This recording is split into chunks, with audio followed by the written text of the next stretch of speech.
it's the craziest thing because I started taking this stuff. I think we're live now. Let me just double check to see if we're live. And I bet we are. So perfect. Hey, welcome everybody. It is Friday and welcome to the channel. I am always happy anytime I get to hang out with James. And we're coming up on our busy season, James. Absolutely. Cold. Ice baby, I guess, right? Might be an appropriate exactly. Yeah. We're coming up on our busy season, which is at one of our favorite locations in the world. It is Sand Valley Retreat Center in central Wisconsin. Well, we've made it a retreat center. Yeah, we have. That's true. It's actually course. Yeah, it's a golf course or a golf resort. Yeah, because we're both non-golfers. It's a retreat center for us. It's a golf course for most other people. So. I couldn't really make use of the golfing aspect myself. When I played golf a little bit, just a few times with my friends in high school, and normally it was just like, okay, Jesse, we know you're going to hit the ball, but would you mind just?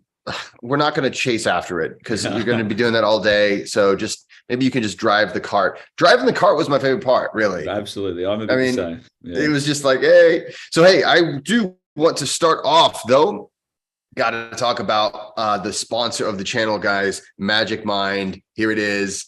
So actually, I was telling James about this a minute ago. I got sponsored by Magic Mind, and it was this amazing thing because actually a friend of mine who is he's a film producer. He's an amazing videographer. I call him the Wizard. And if you've seen like on my channel, there's like, I put like B or C plus material on my channel. And then if you occasionally you'll see like an A plus, it's probably him that did it. And he's been on Magic Mind for years. And he's given me samples of it. I'm like, oh, that's really awesome. But you know how it is. You kind of like, well, you don't see it in the stores or whatever. You do have to order it online. If you take a look at the links below, you can get 20% off. Whoops, I don't want to drop it. What does it do, and what have you found it do for you? Yeah, so it's an all natural blend of nootropics. So I've been taking it every day, and as you know, James, I've been working on a book for the past like 4 months. And so one of the things, anytime you get into deep work, it's, there's all those sorts of things going on in life, and there's all sorts of stuff going on. And, we've got our hacks, we've got breath work, and of course I do take a cold shower before I start writing every day. And it really does help focus me in. Absolutely. But you still have, there's still, at least for me, maybe it's just, I don't know, maybe I'm slow, but it always used to take me forever to get into the flow. And I got to say, I've been taking Magic Mind every day. So it's got like, let's see, it's got all kinds of cool stuff in it. Like one of the things is Bacopa, but it's got L-theanine, phosphatidylserine. Like it's got a really cool natural blend. So it's all natural stuff. It's a lot of these nootropics, they get really, it's like a laboratory, and it just gets kind of scary. But anyways, I'm gonna down the hatch. Salute to you. Let's start it's like a shot that you take on Friday that's actually not to make you stupid. So here we go. My gosh. Yes. Now I'm gonna ask amazing questions today. So how does it taste? So it does taste a little earthy. So it's grassy. So there's all natural stuff in there, right? So, and not all these things taste amazing. There's echinacea in it. There's ashwagandha, matcha, and these things do have, kind of a very powerful natural flavor. They sweeten it up with honey, so it's raw organic honey. So as far as, it's one of the healthiest things you can do to boost your concentration and your flow. And it's designed to put you in about 8 hours of flow. So I got to say, they reached out to me. Have you ever taken like that 8 hour energy? I haven't taken either. So the 5 hour energies. So, yeah, okay. So like James, from a comparison standpoint, like what would you say if you've taken them, how would you compare? That's a good question. So, that I had a long history of my life where I was the opposite of healthy. And I used to do 8 hour or 5 hour energies pretty regularly. And 5 hour energies, actually, if you look at the makeup of a 5 hour energy, There are some things in it that are like, okay, I can see some of the how this facilitates, more concentration. The thing is, a 5-hour energy, you get phenylalanine. That's the main ingredient in 5-hour energy. And then you get 200 milligrams of caffeine. So it's a energy drink, basically. Right. And plus phenylalanine, which is not for everybody. It can induce a panic attack for a lot of people. And so you get this kind of like, it's more of an intense feeling. This is not so much like that. This one is actually a little bit more relaxed. So it has got like, I think it's got like 42 or 50 milligrams of caffeine because of the matcha, so the natural green tea. And so you get some caffeine. They say basically, if you're going to do like coffee in the morning or something like that, it's a good time. Just throw it in whenever you do your regular caffeine. It's the afternoon, about 2:00. So I always, sometimes I'll have like a cup of coffee or something in the afternoon. We all kind of, it's afternoon, we doze off a little bit. So I figured, when I do these lives, I like to do it. And of course, hey, they sponsor the channel. So I want to say thanks to the company.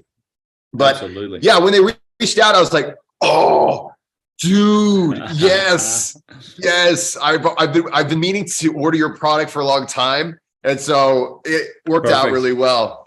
But hey, guys, I want to thank everybody for being here. Happy Friday. James and I are just going to hang out for the next hour. We'll take any kind of questions you have.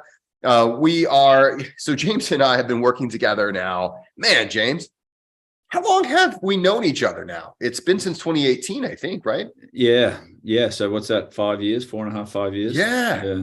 That's a long time. In that amount of time, James and I, we've ice bathed. I don't know how many people. We've led people through all kinds of breath work. We're part of the Language of Breath Collective now. So when it comes to these modalities, we're kind of nerds. There's plenty of times we've burrowed down a rabbit hole on certain things, and happy to do it today if that's where we end up. So yeah. So guys, if you have questions, go ahead and throw them in the chat. We're going to be talking a little bit about our upcoming retreats. And this time of year, I always get really excited because of what's coming up next. So James, we are going to be in Sand Valley at their resort. And it's during the summertime, it's a golf course. And I got to say, we've already mentioned that we're not golfers, but if I were a golfer, I think it would be a really cool place just because it's out in the middle of nowhere. It's amazing. Yeah, it's 10 to 12,000 acres of terminal moraine is the correct geography. Oh, very nice. Yeah, geography term. So it's terminal moraine from an old glacier, and so there's sand dunes. So that's why it's called Sand Valley. There's sand, a lot of sand, but it's a beautiful open space, links-ish type golf course, if that makes sense. And the great thing for us is plenty of open area, plenty of snow, plenty of lakes, plenty of ice, plenty of cold water. So we certainly utilize that as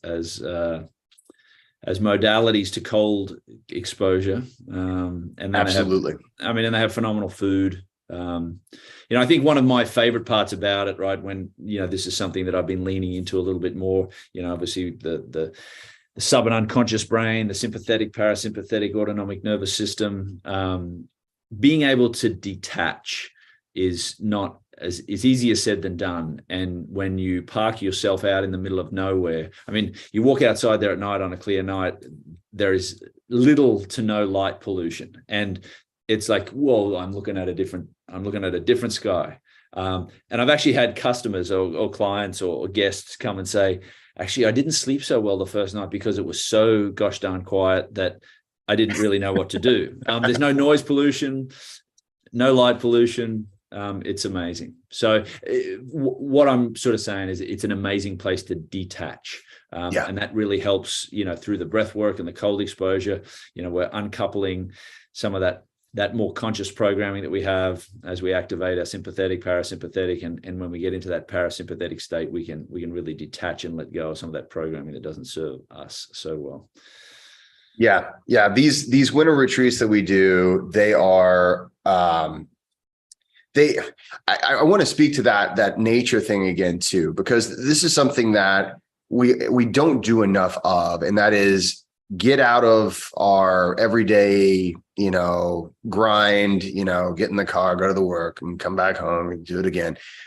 We Americans just are generally a culture that we work ourselves to death, a lot of times. And we have these things, we call them retreats. And it's a way to say, okay, we're going to kind of go to some secluded place. And we happen to have just an amazing, beautiful place to go to.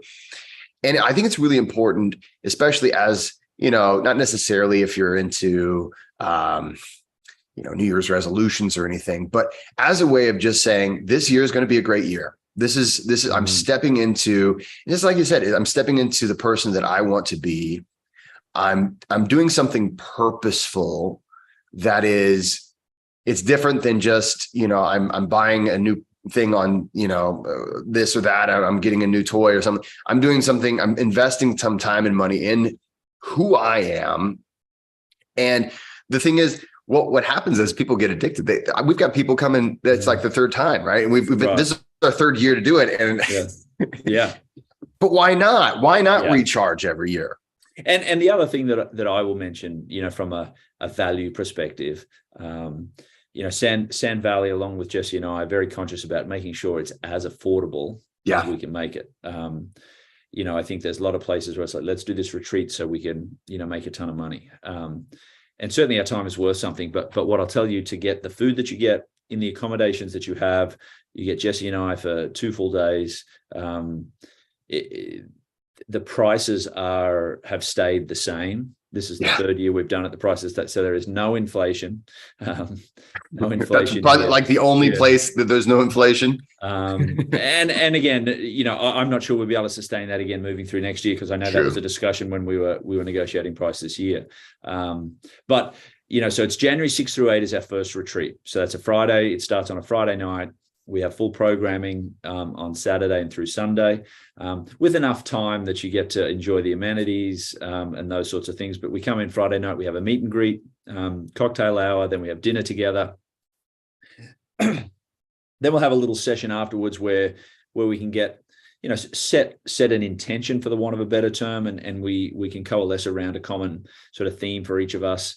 And then Saturday is a little science and a little breath work, and then we can go through a cold exposure before lunch. Yoga Saturday morning. That's true. We got sunrise yoga. So Ashley takes us through some great yoga, and then breakfast. And then we get into some of the science of breath work, Wim Hof a little bit, and then through some cold exposure. Then you have lunch, and we have a bit of a gap after lunch. So you have a couple of hours. Usually on Saturdays, they have a wonderful guided hike. You can learn a little bit more about the topography and geography of the local area, fauna and flora. They have a naturalist up there. I think that's the official term. But I think she is. I'm pretty sure she is a naturalist. Yeah. So Chelsea's fantastic. So you can do that. You can fat tire a bike. You can go back to your room and go to sleep. My son loves to go and ice fish, which we do in one of the lakes. And then we come back together for a little Q&A and a little more sort of surprise breath work in the afternoon, and then it's dinner. And if we all, hop and clap, Jesse might just bring his guitar again this year, and we'll have a bit of a jam session. I'll remember this time. One time I forgot, and I was like, no. The last one though that we did earlier this year in February, we had, I think, one of the most fun jam sessions. Jake brought his guitar, and we had, and I brought the maracas, so I was like, handed them around. It's a lot of fun. And then Sunday, same deal. We can wake up and do yoga. Yoga breakfast, then it's we do a longer and deeper breathwork session through the afternoon. Through the mid-morning, and then we go and jump in the lake, literally. Jesse and I get our chainsaws on. It was pretty awesome last year. We became pseudo ice carvers last year and carved out a little throne for people to sit in after they jumped through the ice. It was amazing. Yeah. So. I just remember, especially in February, we had it was so cold, my friends, that we were prepping for this event. I got there a little after. I don't know if it was a day after or just quite a few hours after. You had already gone out there. You chainsawed quite a bit. You'd gotten these blocks out all by yourself. And then here I'm coming in and I tried to help. I feel like I'm useless on the chainsaw, and I don't know if it's just you've got more practice or I'm just that clumsy, but I'm not. I've got the beard to be a with lumber. I think I can be a lumberjack. Right. With ice, not so much. But I just remember it was about 18 inches deep of ice. Yeah. It was so cold, and so. I mean, of course, okay, we have to have a long chainsaw to get through that. But then comes this other element of, okay, now that we've got these giant blocks of ice that are carved, now you got to get them out of there. And the challenge that this year, because it was so cold, the ice was so thick, usually what we do is we push them under and you push them under the ice. Right. And obviously we need to have that hole, not over people's heads and at a manageable, safe depth. So there was just not enough room. You couldn't push them under the ice. So we had to lift them out. I've got a video on this channel of, fortunately, at least we had, because I got there too late. I wish I would have gotten some video of you doing it. Mm-hmm. But you videoed me doing it. And these things had to have been at least 100 pounds. Easily. At least just solid ice. And it's also this weird thing because they're buoyant in the water. Yeah. So they feel pretty light at first, but then they get heavier and heavier and heavier. And then eventually it's like, oh my God. You think you're going to get it up easily. And then it's like, whoa, this gets heavy really quickly. Yeah. And it's like, it's something that you don't normally have. It's not like a person gets a lot of experience in this sort of thing. It's like, it's going to be one of your first 10 times in your life. And this was our first time. At least it was my first time, especially with that heavy and that deep. And I just remember we got sitting in, again, you're in ice cold water. So it's not like, hey, I'm in a sauna and I'm trying to live and I've got all the time in the world. Your hands are freezing, your legs are freezing, you're half out of the ice, Hey, Stephen Miller, he says, any plans to host retreats in the UK? Stephen, if you find a place that would have us, we would love to come over to the UK and host a fine retreat. This is something that I personally, I'm going to be doing some online things with some people that are over there. There's a thing called the Airheads that I'll be doing a thing with in the near future online, but nothing beats an in-person retreat. And of course, Jesse and James love to go and share the love. So if you find a place, the plan is certainly to, 2024, Jesse and I would love, we're looking now to find, 2024, maybe early, like winter season 2025, to have some more across the country in the US. So not just, central Midwest. Yeah. We're looking to take it, always looking to take it on the road. If there's a place that's inviting, the place has to be right. The time has to be right. Everything has to work. But yeah, thanks for that question. Rye, good to have you here. Rye Freed. He is another part of the Language of Breath Collective. Hey, and we love you, brother. And let's see here. Rusty says, oh my God, I forgot my hero without a beard is on today. That's you, James. That's you. He said, thanks, Rusty. He says, I wish I could like this more than once. So thank you. Hey guys, please like, subscribe, stick around, ask questions if you have them. So we in February, see, the funny thing is this past February, it was just so cold. I remember as I was driving up, of course, there's the little thermometer in the car, and it was at 0 Fahrenheit. And I thought, wow, this is going to be a cold one.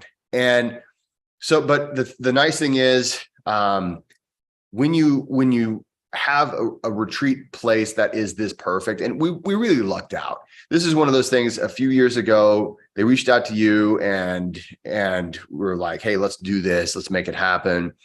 And this is such a cool place, especially for the winter time. There's fireplaces everywhere. There's fire pits. There's and I got to come back to the food, because this is something that I think that, you don't know what to expect. You're gonna go into a retreat and it's like, oh, is it gonna be, health food? And some people really are just looking for just oats or whatever. But man, they feed us so well. And you can go vegan, you can go vegetarian, you can go meat options. They've got a little bit of everything, but it's all really healthy. It's not like it's going to be You can slathered in grease. You can get a burger. Yeah, but you the can. burger Yeah, is absolutely. relatively healthy, and I mean, we are in Wisconsin. They do make cheese curds and things like Yeah. that. So I mean, there are some indulgent items on the menu, and there's dessert and those sorts of things. And the best part about all of the food is included in the price. So That's true. dinner Yeah. Friday night, breakfast, lunch, dinner Saturday, breakfast, and if you want to, you get a takeout lunch later in the afternoon, between 1 and 2 on the Sunday. So those who want to drive back to whence they came on Sunday, you got to roll with. So all your food's included. All the food's included. It's all really, really delicious. Do we have? I think last year we had even a cocktail hour. Yeah. So Friday night cocktail hour. Absolutely. Yeah. So I mean, and that's included as well. So it really is kind of if you're looking to go to a retreat, maybe sometimes you're not sure. Sometimes it's like, I'm not sure if I want to go to this. Is it going to be fun? I mean, the nice thing is it's amazing accommodations, and then the breath work, the cold exposure, the things you're going to take away, the lessons you're going to learn, especially about how breathing influences your nervous system, how every breath that you take is ultimately speaking within you.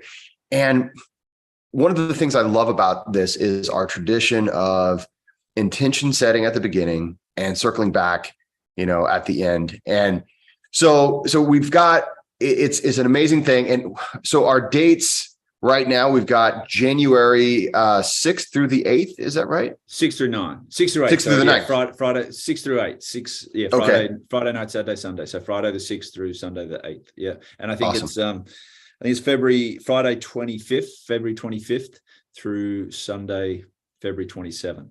Mm-hmm. Yeah. So if you're curious about that, please feel free to ask questions. I got to say, we got a question here. Rusty says, my question, how the hell did you get to be taller than Jesse? Well, I will tell you this. Not only is James taller than me, we were working on this video online course. You know where I'm going with this, James? Yeah, right. So there's this online course that James and I are working on. I don't want to give too much away, but there is this one video, and I had James review, and he was like, I look enormous. You look like a tiny little person compared to me in this video. And I was like, oh, well, James, he's a bigger guy. He is taller than me. James, how tall are you? 6'5". 6'5". So I'm 6'1". So yeah, James has a significant height advantage, so there's that. So I was like, okay, yeah, whatever. So then I looked at it and I was like, oh my God, I look like a munchkin in this video. Yeah. I gotta dig it out and share it. That camera angle is just it looks absurd, right? It looks a little absurd. But it just happened to be he was in front of me in a way that it made him look like you just couldn't kind of like, I guess, gauge the distance between the two of us in the camera. So here I am. I look like I'm coming up like if I stood up, I would be at his belly button or something. I'm just this tiny little munchkin person. Yeah. And then here he is, enormous compared to me. So actually that video online course is in its beta, and we're rolling that out to some individuals who I guess they're going to roll it out after the first year for beta. So more about that later, everyone. Yeah, exciting stuff. I think, to circle back, I think, like you said, that the intention set and one of the things that you and I have done, I think, a wonderful job of and continue to elevate our performance around it is breath work is an awesome tool, right? Yes. Breath work, cold exposure, great tools. Whether it's, the Wim Hof stuff, whether it's, the things that we learn, from and with you in language of breath. But how do you take that tool beyond, hey, listen, I'm sitting down doing my breath work for 15, 20, 30 minutes a day, right? Like how can I use this fact that I'm sort of becoming sympathetic dominant or parasympathetic dominant? How can I start understanding, this conscious subconscious relationship, right? How do I, how do we meld all of that? And some of the, I like to say the medicine in the cheese of what we're trying to achieve there is to have you not only come and have this wonderful experience, but you can take home some real tools, actionable items, and feel different, not only externally or physiologically, but you know how to make change, right? Change for humans is one of the toughest things that we have to encounter. I mean, there's countless studies about we just are resistant to change.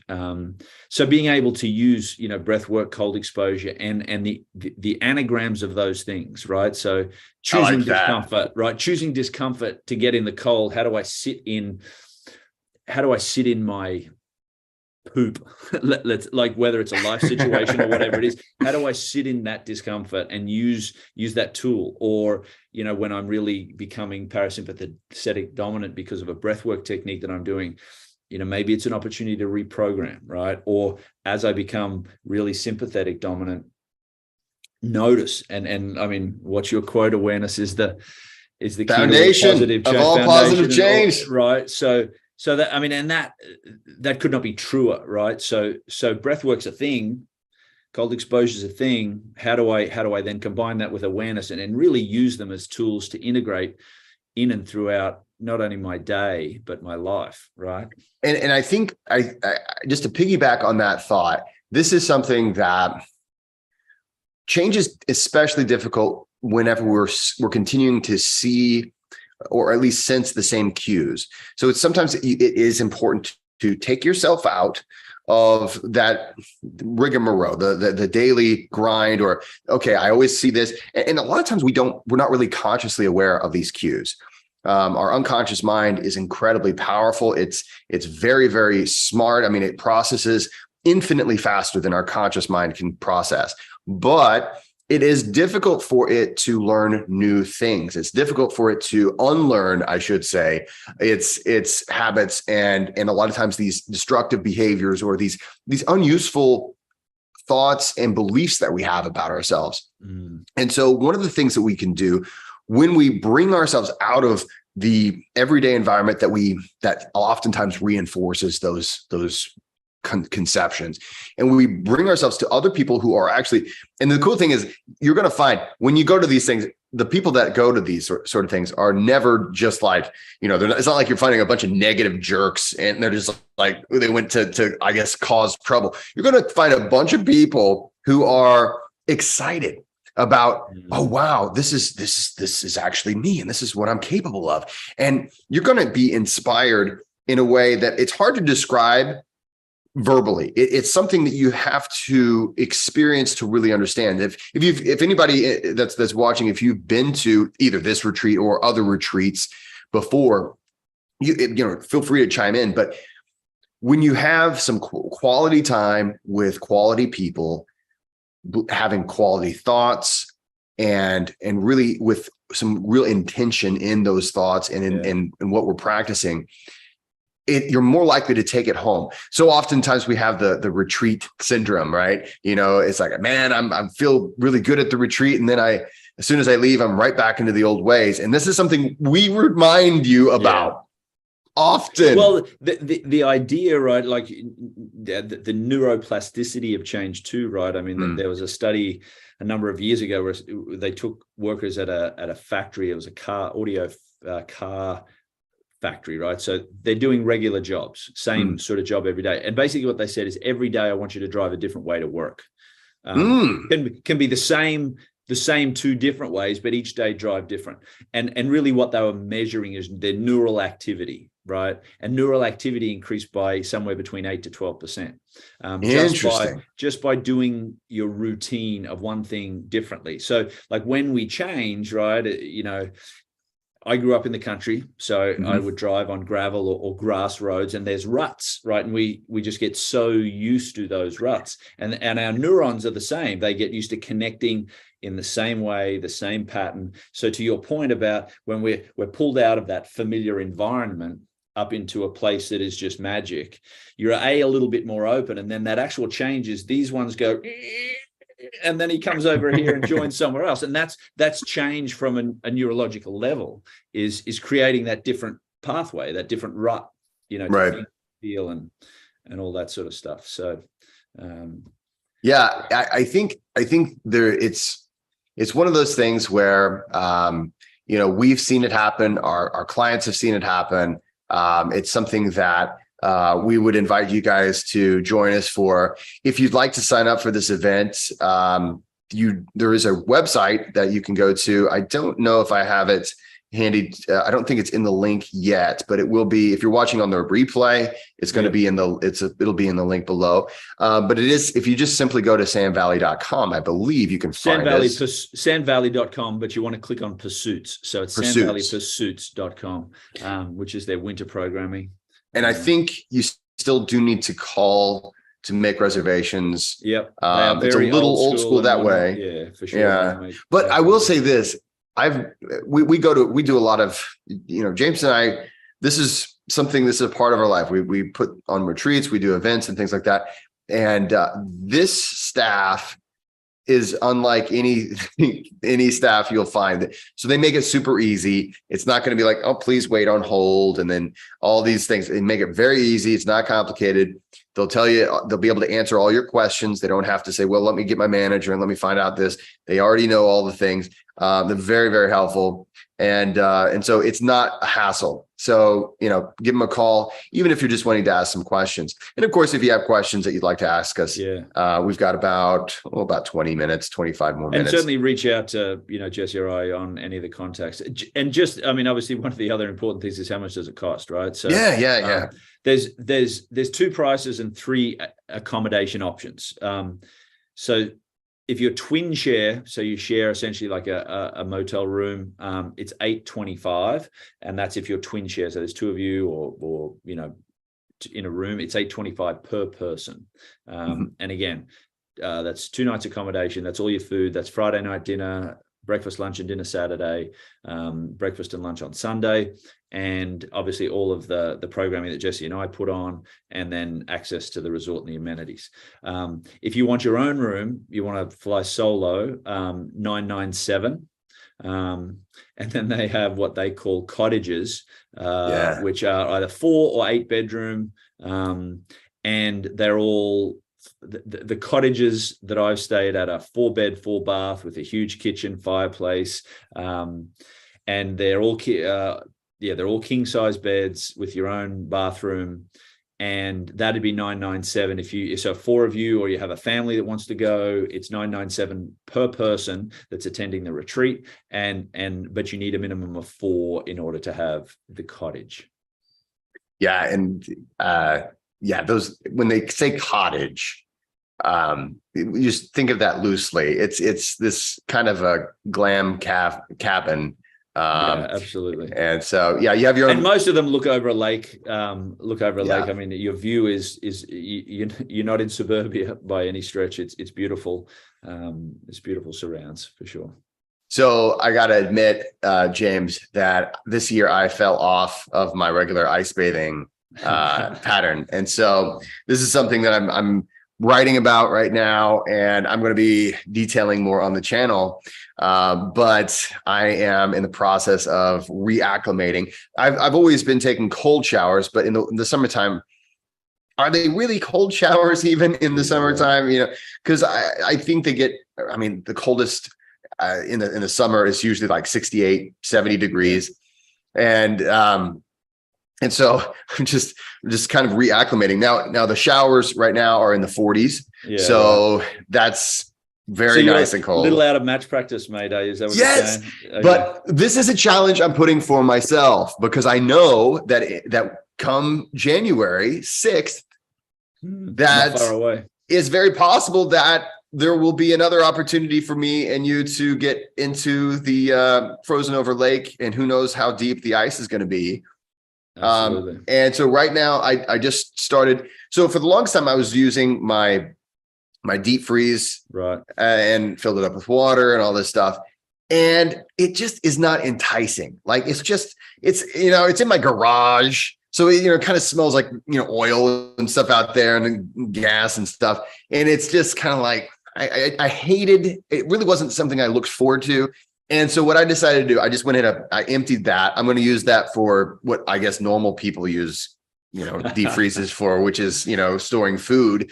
And then I have now my horse trough. I went ahead and filled it up, and I just went ahead and filled it up. I didn't put any ice in it. I just filled it up, and the water coming out of the hose was still in the 40s or 50s. So I mean, it was still very cold. I let it sit, and it's just sitting outside at this point. So last night I got into it. I stayed in there maybe a couple minutes. I would say that the water was probably in the high 40s, maybe low 50s. Stayed in there for a little while, and it was just magical. I looked up at the moon, you know, the outdoor. I mean, this is such a difference between my garage and the outdoors. Yeah, I know I'm fortunate. I you live close to the lake. I was in the lake yesterday morning, and you know, we've been down in the teens overnight up here in Chicagoland. So yeah, the water's mid-30s surface temp anyway. So, and this was the first time there was little, like it was 7:30. So my son and I take our dog for a walk in the morning. So I jump in, and fortunately very flat, and it was sunny and still, which is fantastic. But there was there's thin little layers of ice around the rocks. So that water's getting pretty cold here. Yes. And I will agree with you, being able to do it in a natural body of water, or at least outside, is, for me at least, a night and day difference. And I will say that the place that we do it in Sand Valley is in this little, oh my God, it's not so little lake, but a little lake, and you can look out over, you know, beautiful, like over the ice and the snow, and it's magic. And I think it really adds an amazing, not so quantifiable sort of, you know, piece to the cold exposure up there. There's what we typically do, and every year is a little bit different. So we adjust it due to weather or circumstances or things. One year we did a outdoor meditation, and it was insanely cold that day. And we all went around and we sat on the ground, and we were in our shorts, or, you know, barely wearing anything, in other words. And we just did a meditation that afternoon. And it was absolutely magic. And a lot of people have commented about the differences between getting into cold water versus the cold air. Some people find it easier to get into cold water than in the cold air, and vice versa. But depending on the circumstances, we offer a lot of things. But one thing we try to do, we try to give you at least an ice bath, like a regular ice bath.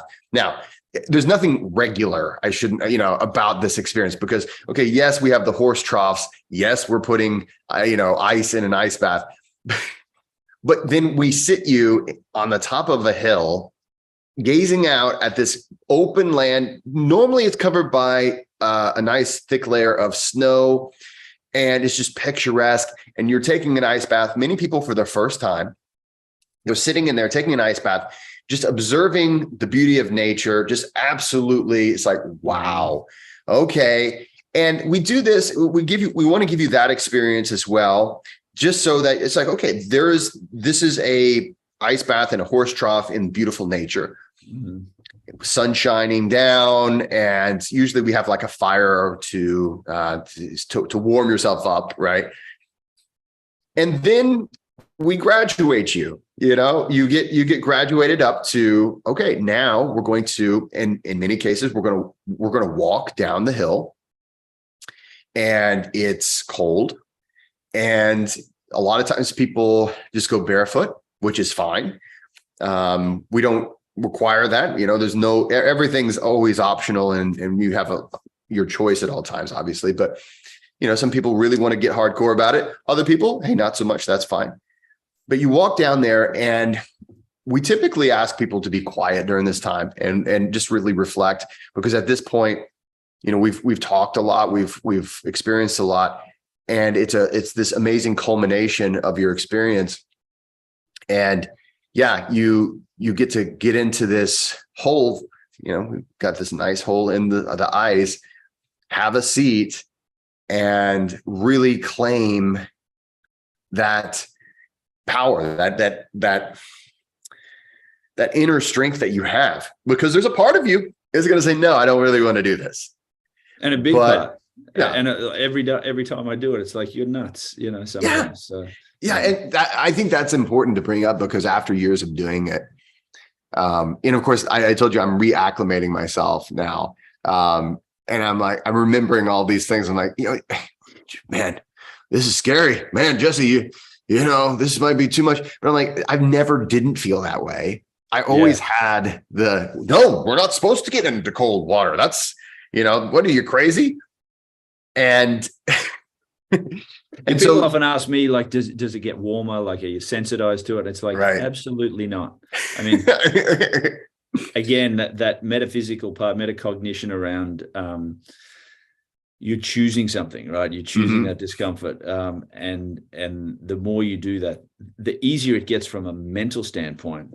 But when I got in the other morning, like, it was very cold. And sometimes in Lake Michigan, we're moving ice, right? So you're not only getting in the water, and you're like, how do I do this in the middle of February? How do I, because I can remember like last year when we were in Sand Valley, when you and I went and did the dip, just to test it before. I mean, it was cold, but by the time you and I got out, the shorts that we were wearing were stiff. Yeah. So you like it gets cold.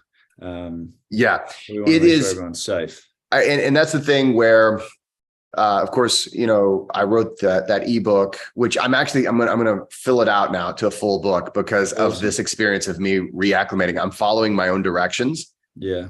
And then I'm trying to make sure. I was like, okay, well, I wrote this book and lots of people have said it's helped them. Well, maybe I'll use exactly the same. So I'm following the directions. I've also talked to Joseph Coburl.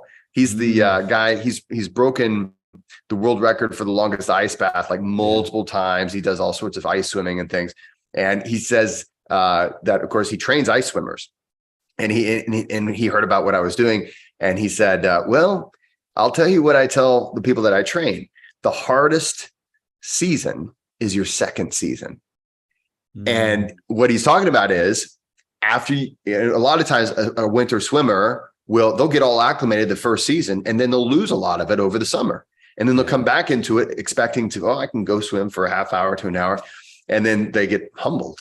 And so those words are ringing in my ears whenever I'm, taking these ice baths now. I'm like, okay, I'm reacclimating. And there is a certain degree of body hardening, right? So I always say that ice training is 90% mental. It's 90% mostly 90% just overcoming your own fear and your own, things. And then about 10% physiological, right? So there is an element of, okay, after you've trained for quite some time, you're more resilient. Does it ever get warm? Mm-hmm.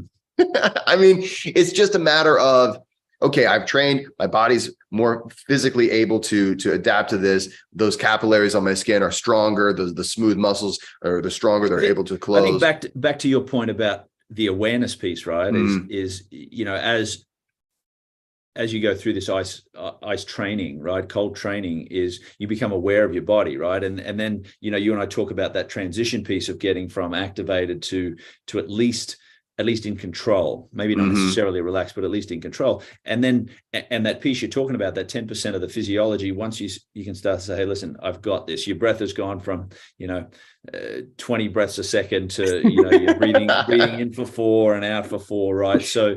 So again, I think that awareness piece around, that physiology is you're like, okay, I'm not going to die, right? Right. I do have some charge and some control over what's happening. And I think, but it's true, like through the summer, not the water gets super warm here. Yeah. But it was a big difference for me because I was away in Virginia for work last week, like the week before last, and then I jumped in, I think Tuesday morning, and I was like, it seems, even though it's probably only dropped 7 or 8 degrees, it was like, oh. Yeah. Well, here's the kicker. So I'll be visiting my in-laws in December in Miami for a week. So I'm doing all this acclimation. I'm like, okay, James, we're gonna ice bathe, and then there'll be a whole week where it's just hot. so I'm doing as much as I can, and then I'll come back, and then I'll have a few weeks before we meet up in Sand Valley to kind of get back into it. But I will say last night, I always like to train at night. I started that, I don't know how long ago, just because I whenever we started with cold training, it was before people knew it was a thing, or at least for the most part, right? And so I had a lot of people just assuming that I was on drugs or that I was trying to show off I had a lot of people doing that. They were like, are you trying to get attention? I'm like, no, I really wish you wouldn't notice me. If I could be invisible right now, I would be. And so I started to train at night just to kind of avoid. I was like, dude, this is what I'm trying to do for myself. I don't really want to, I'm not trying to be an exhibitionist here. And it just became sort of a thing that I associated with, okay, about 7 o'clock. Awesome. I'm going to go take an ice bath or something. And so I did that last night and I was like, yeah, that felt good. And came back in and I had a few things that I needed to finish up for the day, had some emails to write to clients and things. And I just felt good and I slept really well. So it's this new life that I'm breathing into the cold training. It's like it's all new again. So I'm really excited. And That's then awesome. we'll be able to cold train in December. Got a question here from Steve Miller. He says, can you get the same benefits to cold air exposure? If so, how long should we sit with minimal clothing at, let's say, 0 Celsius? Thank you for 0 Celsius, because we understand that. James, you probably understand the Celsius conversion better. Absolutely. Or did you forget? Did it all? I'm good. Okay. Good. One of the easy conversions, like 0 is about 32 and 28 Celsius is about 82 Fahrenheit. So that's also a good sort of gauge. Because the math is really tricky. Like the math is confounding. So yeah, I've been trying for years to learn the math, and I just know I think 40 and 4 are about the same similar temperature. Yeah. And that's so there's why I like 28 and 82, 40. Yeah, there's little tricks that you can get. So yeah. Oh my God. Papa Geek, he says, did someone mention Celsius? Papa Geek has been tirelessly on me for years now about me learning Celsius. And I have tried and I've tried. The rest of the world does it, so we should. But back to Steve's question. Yeah, Steve's question. Yeah. So actually, someone on the Chicago website, Facebook group asked the same question earlier today. And so one of the way I look at it is dosage, right? If you're comparing, say, ice bathing and air, it's dosage. Now, there's a lot of science around the ice bathing part, that water under 50 degrees for 2 minutes gives you the 80-20 rule. You get most of the benefits, and after 2 minutes, you're getting diminishing return. There's a lot less, at least the science that I've read, around air exposure, because there's just so many variables. Your skin's different to my skin, how you breathe, whether you got shoes on, no shoes on, whether you're sitting in the ice, whether you're just standing outside. So think about it as a dosage standpoint. And typically for me, if I'm going for a walk with a t-shirt and it's 0 or it's freezing, 10 minutes for me is usually pretty good. And I usually walk with shoes on. Sometimes I will go and walk on the lawn, but it just depends, and also depends how many people are outside. Because I'm like you, I don't need someone calling the cops saying, "Hey, listen, there's an idiot out here in a pair of shorts." And James, when I moved, so my family and we moved during COVID. So during 2020, we moved, and I was like, okay, these neighbors, I'm not going to weird out. I've did that all the time. Other places I've lived, this is fresh. No one knows. Great. So the first major snow hits, and I get these texts. I get a text from my neighbor, and he's like, "Hey, it snowed. Why are you not naked in your yard?" Yelling at me that it's all about the breathing. I was like, "Oh my God. Oh my God. There's no way." I was like, now that you're okay with it though, do you mind? Yeah, absolutely. Well, a few things I will add and to what James was saying, and absolutely, it's a lot about the dosage, right? And intensity and duration in the cold, right? One of the things I will say, Stephen, about cold exposure, outdoor cold exposure, we're talking out in nature, just the cold air against your skin, is actually more dangerous in many cases than the water. Now, follow me on this. Okay. The major danger of water exposure is that it's easier to get hypothermia in water. So because the water is actually touching your skin, so there's a lot more of that temperature transfer that's just sucking the warmth out of your body. So that's where it really is more intense. However, in cold air, you're more likely, the bigger danger is frostbite And so you're not going to get frostbite by ice bathing in the water. It's just not going to happen. It's whenever you get out that you can get frostbite. But if you're out, and this is what happened, this is actually why the original reason why I wrote a practical guide to cold training, which is available on my website if you guys want it. And you'll get a free update. Whenever I update it, everyone that's bought the ebook gets a free update. But the reason I wrote that is because there were so many people trying to do like the Shnezka hike and all these things. And they didn't have any safety protocols in place at all. They were losing fingers and toes. They were having to get medevaced off of these places. Like it was like habitual one year. It was 2019 is when I wrote it. And like in 2018, it was just, I kept on reading. I was like, why are these people doing this?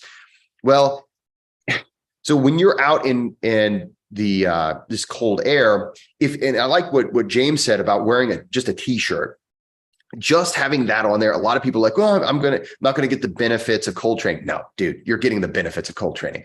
But at least what you're doing is it's not foolproof, but at least you're holding a little bit of that warmth around your skin. So you're not going to, what the problem with frostbite is that you don't realize until it's almost too late. Like you can start to, oh man, I'm kind of burning. I get this burning sensation, or I'm completely numb, or, oh, it really, really, it's feeling like it's solid. It creeps up on you a lot more. Yeah. And so those are things to think about. And another thing I would just say is cover your extremities. So wear a hat. You're going to see James and I oftentimes outside, and a lot of fresh new cold trainers will be like, hey, why are you wearing a hat, man? Or they'll ask things about that. And I get that. But let me just say that you're not going to miss out on any of the benefits of cold training by wearing gloves, wearing shoes, and wearing a hat. Those are areas that pretty much have very little, it's the core temperature. Is it really the core body temperature? You're challenging your ability to keep core body temperature. That's where the primary benefits of cold training are. So for like the torso, your legs, your arms. I think the same goes like the group that dips with me on Sundays. There's a lot of people who wear either neoprene gloves or neoprene booties. And there are some people out there who say, well, that's cheating. But if it gets you in the water and your hands aren't like someone's, hammering them with a nail, perfect. Because like you said, it is all about your core and overcoming that autonomic response, right? Exactly. And so be safe. And again, I didn't even plan on pushing the ebook, but if you're considering, especially we're getting into the winter months, and if you're on the Northern Hemisphere, if you're considering adding cold training in a serious way, safety is so important. And especially, I don't care what you're doing, but safety is always important. But when it comes to cold training, believe me, when I say that the negative effects of overtraining will sharply overshadow any of the benefits. Like you can do weeks of solid training, and then one day you push it too hard and you lose so much. So if you're looking for a tried and true method, a practical guide to cold training is on my website, jessecoomer.com. You can take a look at that, but just really ultimately just be safe. Always have safety in mind. Understand that you're not out there to prove anything to anybody. You're just trying to do something to help you be a healthier person. And ultimately that's what it's all about. You're overcoming fear. You're overcoming that discomfort, or you're at least becoming comfortable in discomfort. That's what that's all about. So guys, I want to thank you for being here. But one last quick thing I just want to say, this year at Sand Valley, it's I don't want to give too much away. It's probably the last year that we're going to do it at the location that we're doing at it. What does that really mean is we have limited numbers. And this isn't a sales pitch-ish sort of thing. But if you're interested, we are over half full for both events. And so I'm just saying, if it's something that's interest, giddy up, because we don't have the space. Hopefully, if everything goes to plan, the following year we're going to have greater space because they're building some new amenities, and it'll be bigger, better, beautiful and those sorts of things. But if you're interested, certainly, jump on sandvalleypursuits.com, call, ask questions, reach out to Jesse and I. But there are limited spaces, just because we want to make sure that the event is safety and then space. We just don't have much more space for more than 30 people to spread out and breathe. Yeah. So we want to make sure that every single person has an amazing experience. And so far we've delivered, and we don't plan on failing in that respect anytime soon. Check us out. We've got the dates coming up, the most expedient dates. That's January 6th through 8th. And we do have those limited seats. So after this, you can check underneath here in the description box, and I'll have that website available for you. You can also reach out to me by going to the landing page, going to jessecoomer.com, reach out to me there. Anytime you have questions, you can reach out to me or James. James is on Instagram and Facebook. You can reach out to him as well. And we are more than happy to answer any questions that we can. So don't miss out. This is some of our best and most, I will just say that the funnest time of the year is these two events. It is a unique and fantastic Christmas present for yourself. Yeah. Look at it like that, and you deserve it. So anyway, thanks so much for being here. Papa Geek, go! Have a great weekend. And we will see you guys. Hopefully we'll see you at Sand Valley. Absolutely. Thank you. Right. Thanks.